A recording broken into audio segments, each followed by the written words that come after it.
साल भर अगर इवेंट चलेगा, बास्केटबॉल चलेगा, उस जगह पे ऑफिशियल्स की जरूरत भी ज्यादा होगी। तो जितना ज्यादा ऑफिशिएटिंग करेंगे उतना पेमेंट भी उनको मिलेगा। साल में 4 या 5 इवेंट होते तो उसमें क्या मिलना है किसी को।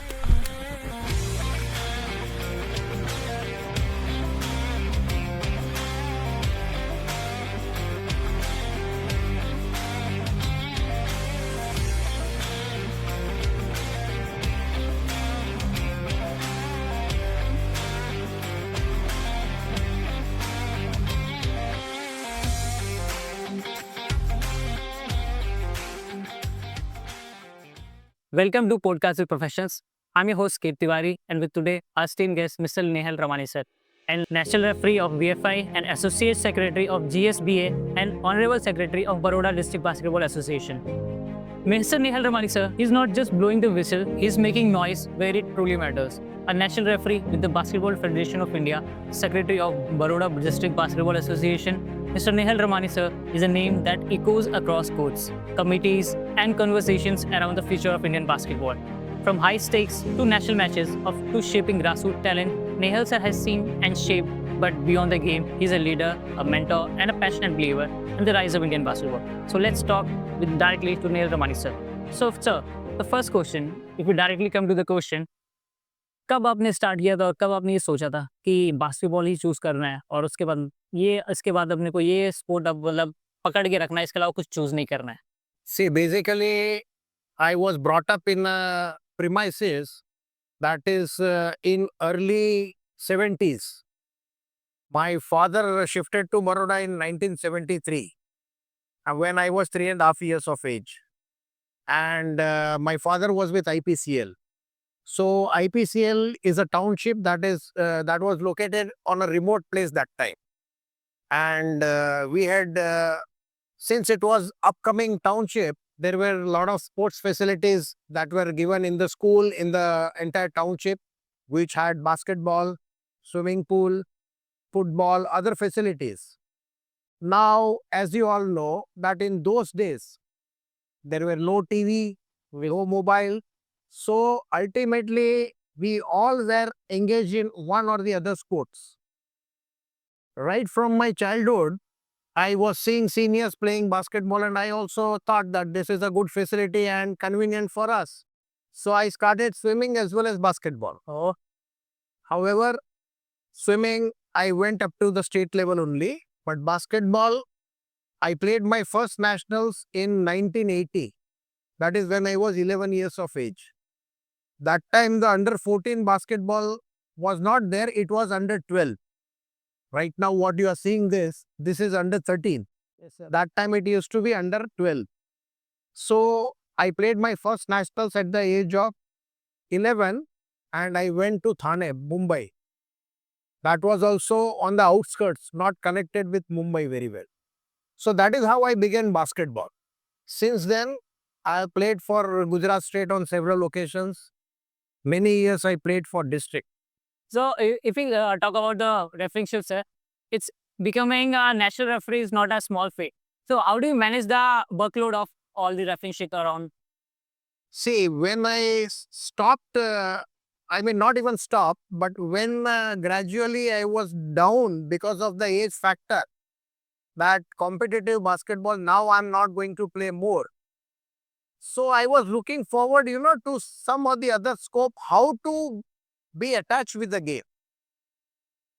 Administration, of course, that time was too early for me.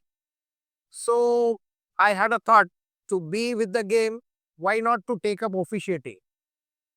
So I showed my interest. I started at district level, then I went to the state level. My officiating was appreciated and I was recommended by the state to appear in the national referees examination. Successfully, I cleared the B panel. Thereafter, I also cleared the A panel. Unfortunately, I could not get, timely intimations for, or you can say rather guidance for being an international referee. According to many of the senior people, they did see the potential in me for being an international referee. But somehow at the correct time, I missed that one or two cycles and then it was not possible for me to cope up with that fitness for the international referee. However, as on date, I officiate the highest level of matches in our country. It's if we talk about again, we are talking about refereeship. Now, how do you handle the pressures regarding like if there is an intense match or any controversial call? Then how do you handle the pressure regarding in the match during the match? See, first of all, you need to have an aim. Even when we are having some courses or some training for the good officiating, there are certain factors. Now, the factor is first, you should thoroughly be determined to have a good and neutral game. You should be predetermined, to have a neutral officiating. So, when you have that attitude, you are definitely going to do well. And what our theme in the good officiating says is the very first call of the match. If that is a very correct and confident call that you make, your entire match is going to be a smooth one.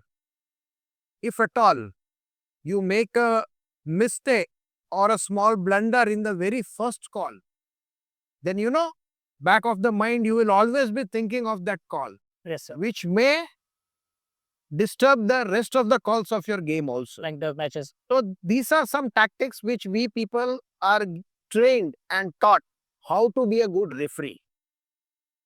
So, sir, between these, have you ever faced backlash from the players or the coaches? See, to be very frankly, the job of referee is a thankless job. Okay? You may get 99 criticism, whereas you may get one appreciation. Almost case, sir. So any referee's jobs are always thankless jobs. And yes, when there are good contested matches, certain calls when you make, there are people, there are coaches, there are people in the audience, there may be players who may not feel that this was the correct call.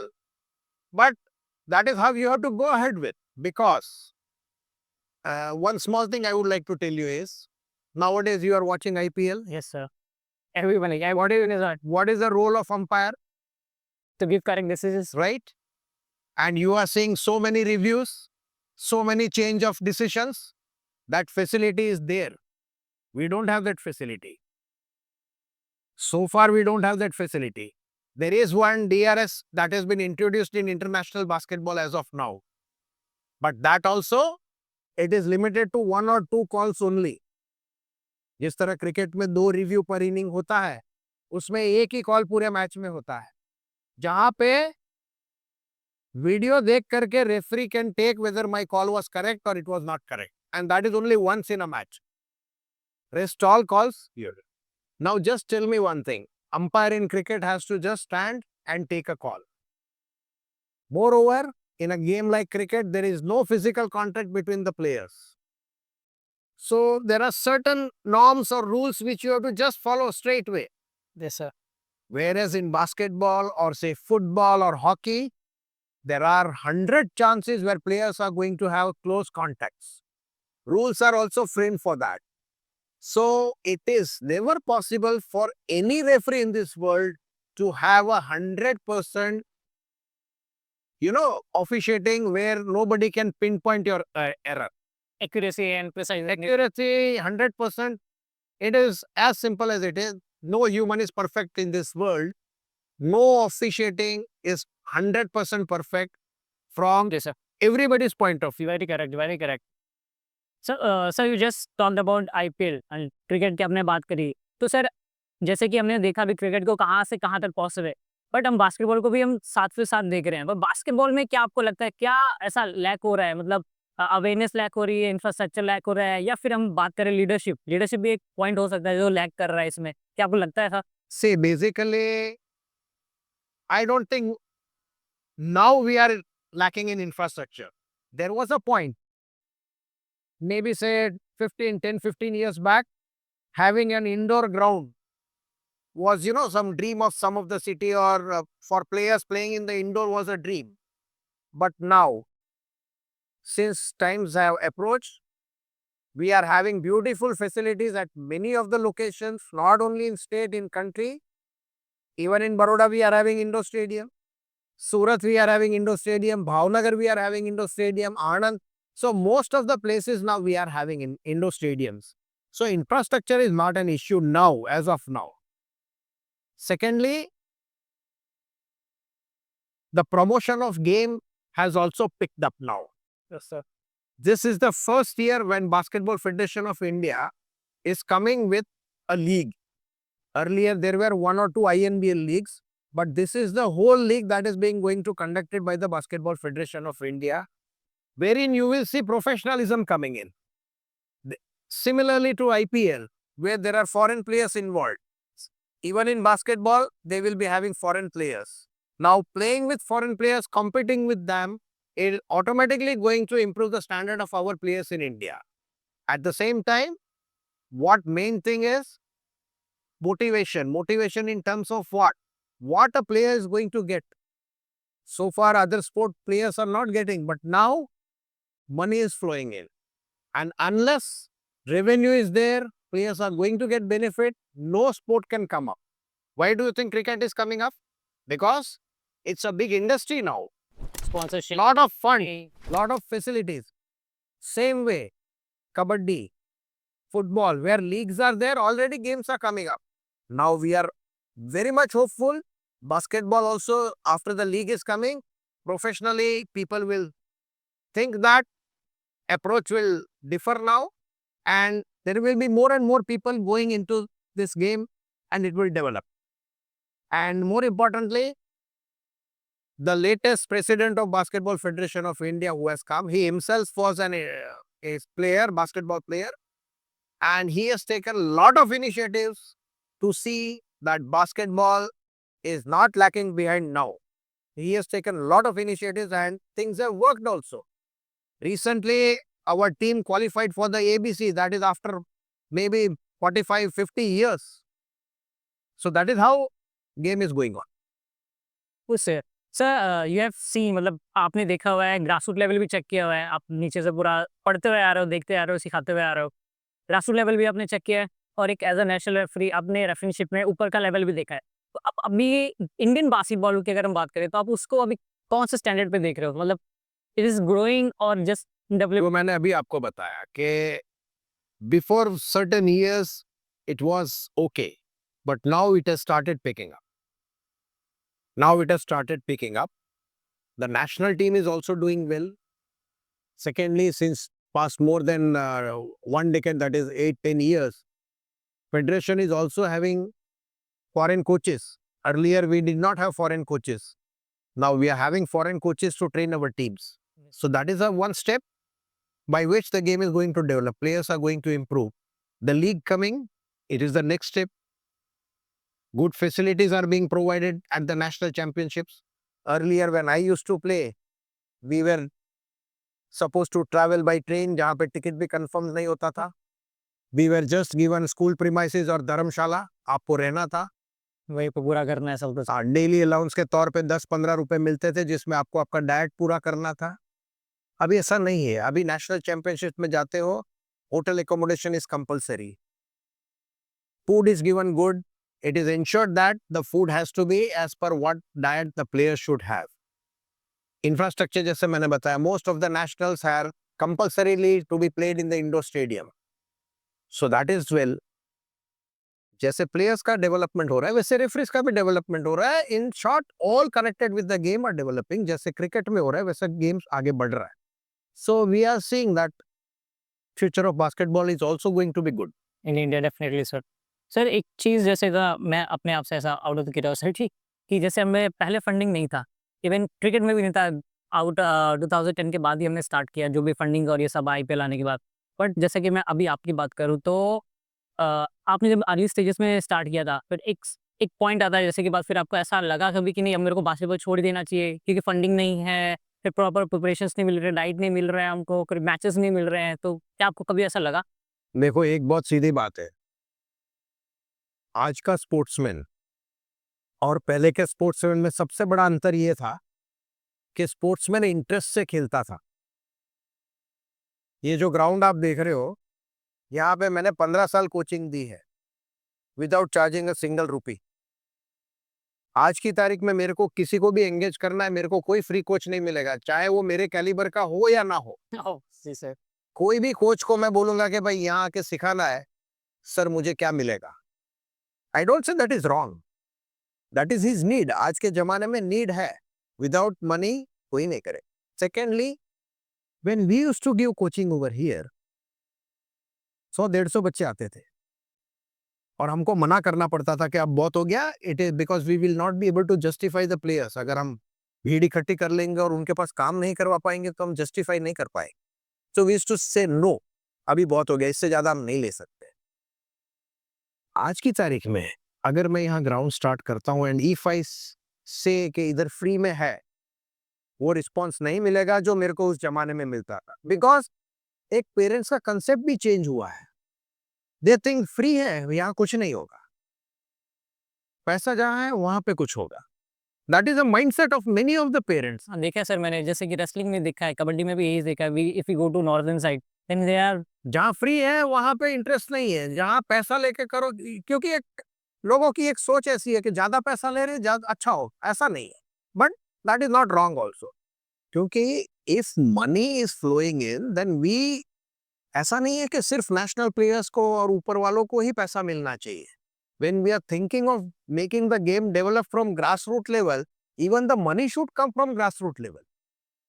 Sir, rather, one thing which so far apart from me and one more person as on date nobody knows, but it is in pipeline.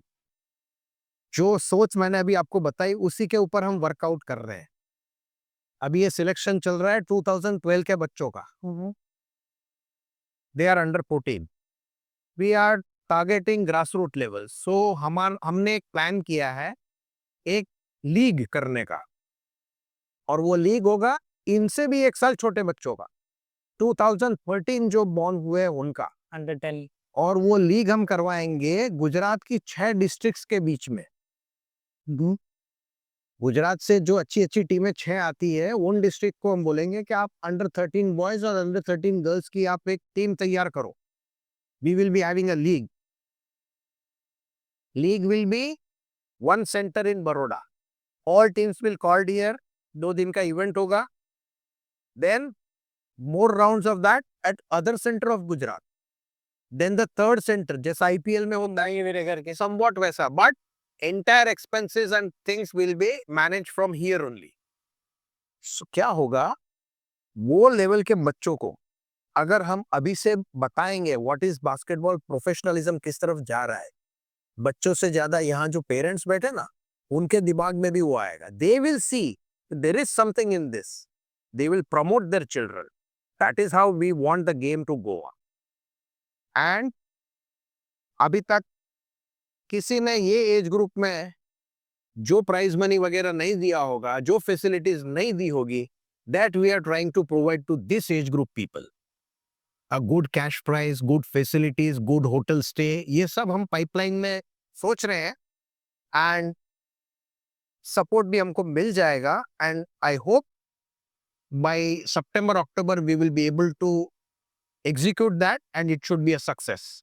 Hopefully sir, so hopefully sir, अगर जैसे कि कोई teenage है 16 years का, then if he comes to in adult age 20 years का हो गया suppose करिए, अभी ही wants to be in refereeship, then उसके लिए आप क्या एडवाइस देना चाहेंगे उसको कि एक अच्छा रेफरी बन सके इसके हो? See, officiating career is also very good, and we were not given guidance that point of time. So अभी तो मैं ये बताऊंगा कि अगर यंग एज से आप officiating low, then it is really going to help India's standing in the Asian level, not only in players, but as far as officiating is there, we are having international referees also now. एक जमाने में 1 या 2 referee हुआ करते थे, आज की तारीख में साल में कम से कम 12-15 इंटरनेशनल इवेंट्स होती है जहां पे इंडिया से रेफरीज जाते हैं ऑफिशिएट करने को। सो career in officiating is also becoming that good. Plus अभी जैसे मैं बता रहा हूँ लीग आएगा, तो लीग जैसे आएगा, जैसे अंपायर क्रिकेट में पैसा मिलता है वैसा रेफरीज को भी पैसा मिलेगा. But yes, when I started officiating, when I went to most of my nationals, we were not paid a single money. मैंने जितना काम किया है अपने इंटरेस्ट से ही जाके, और उस टाइम नॉट सिर्फ मैं, हिंदुस्तान के जितने भी रेफरीज आते थे खुद के ही खर्चे पे आते थे और ऑफिशिएटिंग करते थे. आज क्या है कि आपको अगर बुलाया जाता है, आपकी सेवा ली जाती है, तो आपको पैसा मिलता है. Federation is paying you. That point of time in one national I hardly used to get 1 or 2 matches. आज की तारीख में मैं जाता हूं तो मेरे को दिन के 2 मैच मिलते हैं. So that has changed. और पैसा भी मिलता है. So it is a good career for a young person to take up officiating at young age also. Particularly for females, I will say. Because not only in India, Asia and the world basketball, they are encouraging female officials like anything. आज की तारीख में हिंदुस्तान में यूं देखो तो national levels पे बजाने वाली 8 या 10 फीमेल है. But if you push females, they have even brighter chance than the male, because male में कंपटीशन ज्यादा है, फीमेल में कम है. They have clear cut way. अगर अच्छा करेंगे तो they can go at good level. We have seen sir few of matches जहाँ पे मैं खुद गया हुआ था ये 2 मैचेस देखने के लिए. देन आई हैव सीन कि 3 के तीनों जो मेन रेफरीज होते हैं वो they all 3 were female. Females. मेरी एक जूनियर थी, she was from Maharashtra. She took up officiating, मेरे साथ करती थी. मेरे गाइड हमारे साथ काफी गाइडेंस भी लिया हुआ है. आज वो डेलीगेट है. आज वो फीबा में डेलीगेट है. ऑफिशिएटिंग करती थी. Delegate is a higher level than official. She has left officiating. Now she is a delegate. So females are having that kind of future. अगर कोई sincerely और seriously लेता है तो it is really good. More better than a player, I would like to tell you. Because player में तो क्या है कि आपको 600 प्लेयर में से 12 प्लेयर की टीम जाएगी. यहाँ तो 8-10 ऑफिशियल्स है लेडी, उसमें से आपको चांस लेना है. So for female officials, it's a bright future.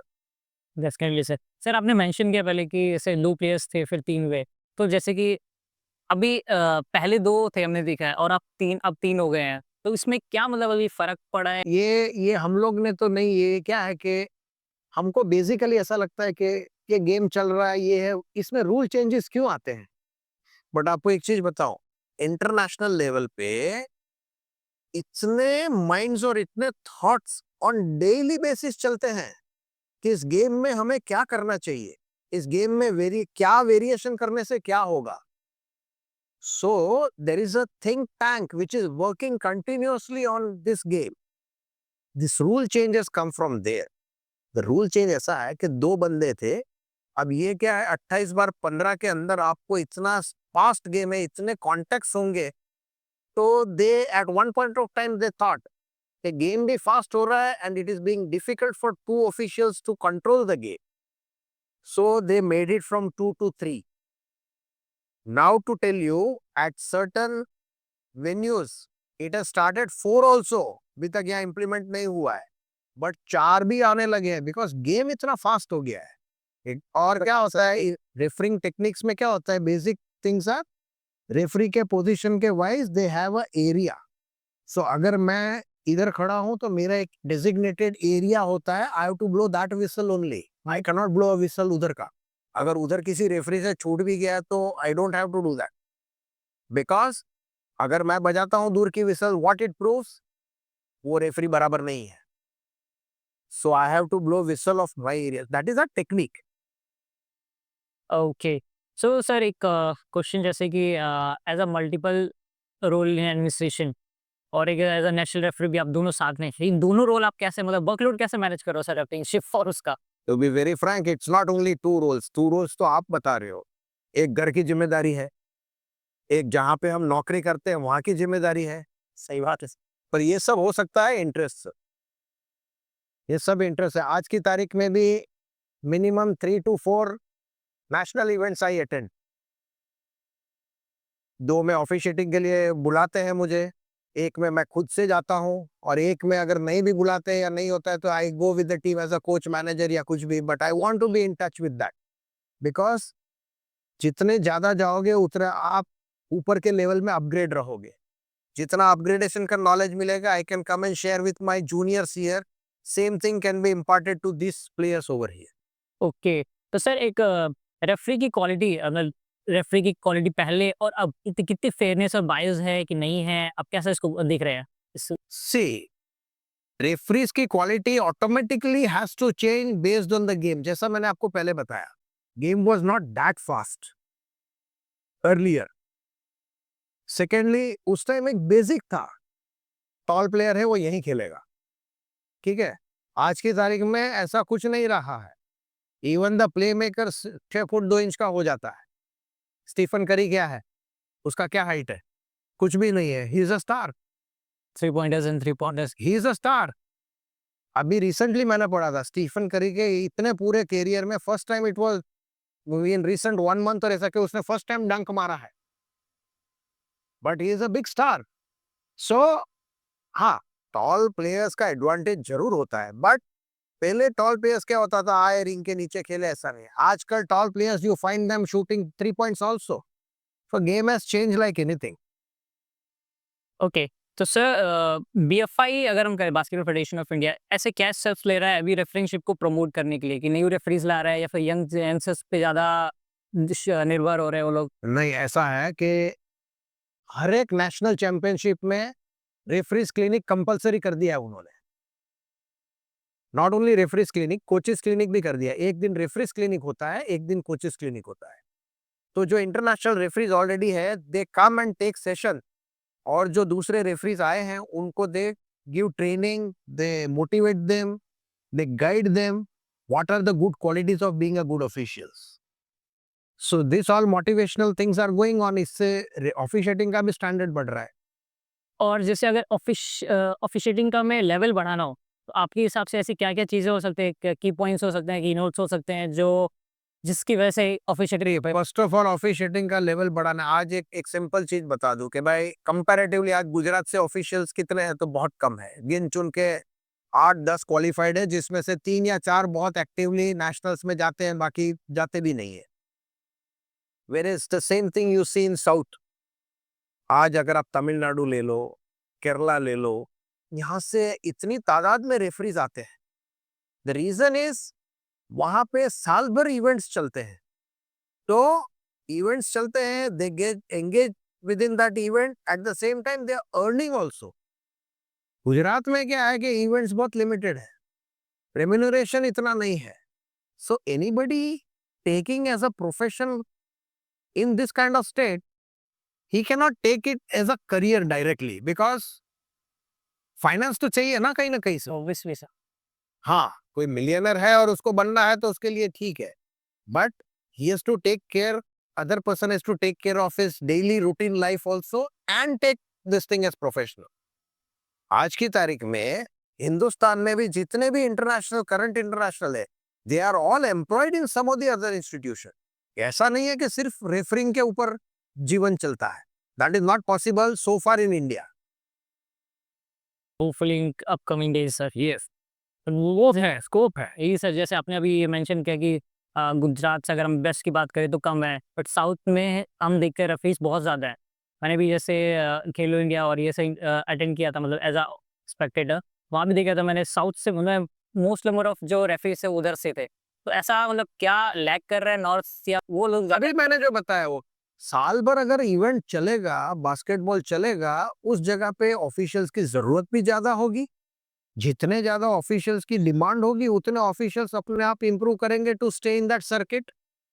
Secondly, they may be getting payment also. तो जितना ज्यादा ऑफिशिएटिंग करेंगे उतना पेमेंट भी उनको मिलेगा. जबकि अपने यहाँ क्या है कि इवेंट बहुत कम होते हैं. साल में 4 या 5 इवेंट होते तो उसमें क्या मिलना है किसी को. जबकि साउथ में कंटिन्यूस साल में कम से कम 50-60 इवेंट होते हैं. सो दे कीप देमसेल्व्स बिजी. कि मेरा क्वेश्चन तो ऑडियंस का भी क्वेश्चन था कि व्हाट अर्निंग्स कैसे आप सजेस्ट करेंगे? जैसे कि कितना मिल रहा था, पहले मिलता था ज़्यादा या अब पहले तो मिलता ही नहीं था, मैंने बताया. खत्म ही हो गया सर? पहले तो मिलता ही नहीं था बिल्कुल. अभी क्या है कि फेडरेशन कॉल करती है तो दे प्रोवाइड फैसिलिटीज, आने जाने का अच्छा फेयर देते हैं, plus they have a fixed daily allowances which they are making, good stay, good food, ये सब है. पहले तो था ही नहीं. पहले तो खुद के खर्चे पे जाना पड़ता. You won't believe 35 days constant bed rest पे था मैं, and that was the time when this ground was inaugurated, 1991. मैं इधर पीछे ही हॉस्पिटल में था और इस ग्राउंड का इनॉग्रेशन था यहाँ पे. देन हॉस्पिटल में रहने के बाद भी फर्क नहीं पड़ा. 8 months I was lying at home. तब भी फर्क नहीं पड़ा. Then I took a call that अभी जो भी हो इस एज में मैं ज्यादा नहीं रुक सकता हूँ. Then I went for a surgery. Doctor Jwalit Sheth है जो न्यूरो सर्जन है, उनके पास मैंने सर्जरी कराई और मेरी सर्जरी होने के 2 महीने बाद I started running. And since then I have played also, I have done officiating also. So it all depends on your will power and interest. Obviously sir, वो तो बहुत मस्ट है एक स्पोर्ट्स पर्सन और उसके अंदर के लिए. सर एक जैसे कि एक क्वेश्चन का, अगर जैसे कि आप रेफरिंगशिप करते हो, अभी आपको टाइम हो चुका है, तो अगर जैसे कभी-कभी तो ऐसा ही आता होगा कि यार ये चीज़ नहीं होनी चाहिए, तो अगर आपके पास कुछ ऐसा जादुई छड़ी अगर मैं बोले, तो आप क्या ऐसा रूल या फिर चीज़ें होंगी जो आप चेंज करना चाहेंगे इसके अंदर? Rules for which, for what, officiating के लिए? ऑफिशिएटिंग जैसे कि बहुत सारे इसमें वायलेशंस होते हैं, फिर वो फाउल में भी कंसिडरेशन आता है. कभी-कभी ऐसा होता होगा कि नहीं यार ये नहीं होना चाहिए, इसको just consideration as a consider should it should be considered as a foul और जैसा वायलेशन, अगेन कंटीन्यूअस रहना चाहिए. सी इसमें क्या होता है, अपने यहाँ जैसा मैंने बताया कि गेम अपने यहाँ का और जो बाहर का है उसमें अभी भी यही डिफरेंस है.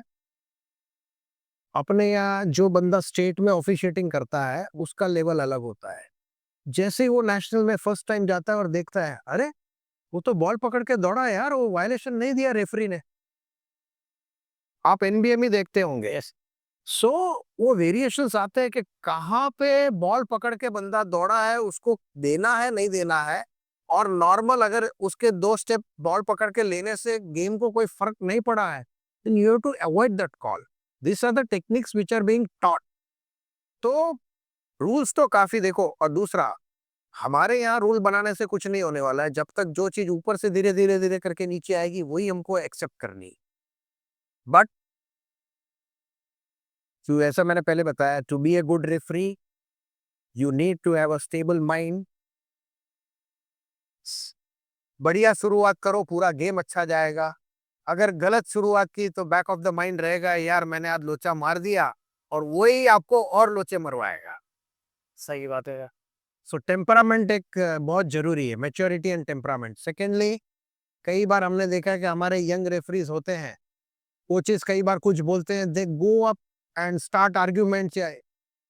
ऑफिशिएटिंग का रूल है, you should least communication with the coaches और द प्लेयर्स. लीस्ट, जहां जरूरत है टू द पॉइंट. अगर कोई प्लेयर कुछ पूछता है, कोच कुछ पूछता है, if you feel it's not necessary, don't go and talk to them.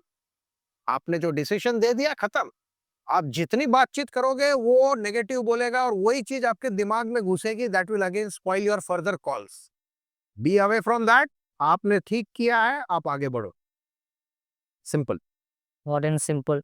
Okay, तो सर अगर जैसे हम देखें क्रिकेट अभी अगर अदर स्पोर्ट्स की बात करें, बात देते हैं बास्केटबॉल, तो क्रिकेट इतना हाई स्टीम पे चल रहा है इंडिया में स्पेशली. तो बास्केटबॉल इस लेवल पे एक पोजीशन पे आएगा, मतलब अभी आएगा, आने वाले 5 इयर्स में, 10 इयर्स में? शुरुआत तो हो चुकी है. शुरुआत हो चुकी है. यस, शुरुआत हो चुकी है. प्रोफेशनलिज्म आ गया है. फॉरेन प्लेयर्स आएंगे, खेलेंगे. सो सेम फॉर्मेट पे जाएगा. हाँ, क्रिकेट ऐसी चीज है कि आप गांव में भी चले जाओ तो आपको दिखेगा 3 स्टंप डाल के लोग खेल रहे हैं. बट गांव में बास्केटबॉल किसने देखा है? सो उस लेवल पे जाने में अभी आप यूनाइटेड स्टेट्स किसी के भी घर चले जाओ, क्या मिलेगा आपको? कादा कोट मिलेगा और एक ऐसा बोर्ड मिलेगा ही मिलेगा. तो रहता ही रहता है. मिलेगा ही मिलेगा. क्यों? Because of popularity, because they people see career in that. इसीलिए आज हमारे यहाँ क्या हो रहा है, 12 साल के बच्चे को माँ बाप लेके जाते हैं क्रिकेट, वो प्रैक्टिस करता है, बाप बाहर 3 घंटे बैठा रहता है, इसी आशा में कि ये भी किसी दिन सूर्यवंशी या तेंदुलकर बनेगा. बट कितने? So my advice is, okay, people are going for cricket, but people should take up other sports also, जहां पे पोटेंशियल ज्यादा है, चांसेस ज्यादा है आगे आने के. We have 2 internationals from Baroda. और दोनों ही बास्केटबॉल इंटरनेशनल के बेस पे इनकम टैक्स में ऑफिसर लगे हुए हैं आज की तारीख। सो करियर है, नहीं है ऐसा नहीं। सपोज एक सिनेरियो लेते हैं हम, लास्ट के 10 सेकंड्स चल रहे हैं, आगे के 10 सेकंड गेम है और एक ऐसा इंटेंस चीज, गेम इतना इंटेंस है कि अब उस सिचुएशन में आपके ऊपर लोड, मतलब रेफरी के ऊपर ऐसा लोड क्या होता है कि मान लो क्या चीज नहीं छूटनी चाहिए या फिर क्या चीज हमें अवॉइड करनी है? फर्स्ट ऑफ ऑल क्या होता है, on every dead ball situation जो होता है, टाइम आउट्स वगैरह होता है, ब्रेक होता है, it is a team work. तीनों ऑफिशियल्स को आपस में डिस्कशन करते रहना चाहिए, because how I am performing, I don't need to take a certificate from a player और अ कोच, बट यस, अगर मैं कहीं पे लैक कर रहा हूं, who will be able to guide me और cope up? My two colleagues. 3 man officiating है, वी आर अ टीम।